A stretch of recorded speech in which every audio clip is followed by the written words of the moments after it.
Hello, I am Logan, and I'm doing The Fall of the Taisho Democracy.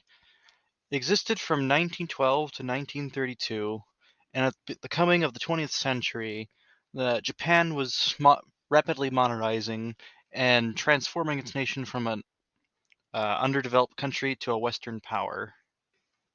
As it was modernizing, it decided to grab a governmental structure from other Western powers.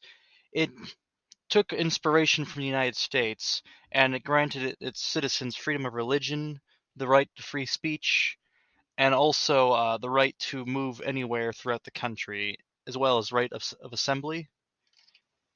During this time period of modernization in Japan, they've tried to build up a large military to stand on equal footing with the Western powers.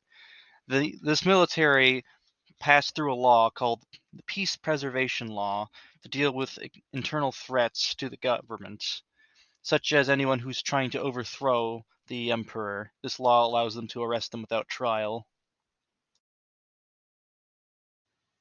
As I mentioned earlier, the growing military that Japan is forming, is divided into separate factions. The two biggest factions is the army and the navy, and they have an intense rivalry. And this rivalry would go to bite Japan in the butt during the Second World War.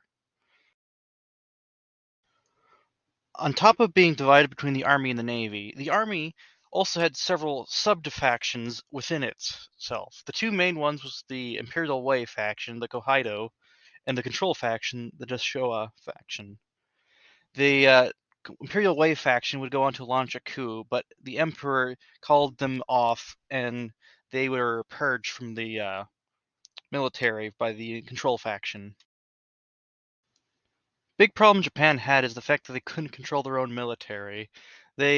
Japanese two lieutenants and a sergeant bombed a train and blew up a Manchurian warlord trying to get the Japanese government to. The problem with this course of action is that the Manchurian warlord was a Japanese ally, and also the fact that these troopers never told anyone actually that they're planning to do this. Then a second incident where another group of soldiers bombed their own train line and charged across the Manchurian border calling for reinforcements, invading Manchuria. This was another event that happened just 2 years later. Prime Minister Inuka Toishi protested this action against Manchuria. He was then assassinated by the military for this. The military then seized control and marched Japan towards World War II. Created using Powtoon.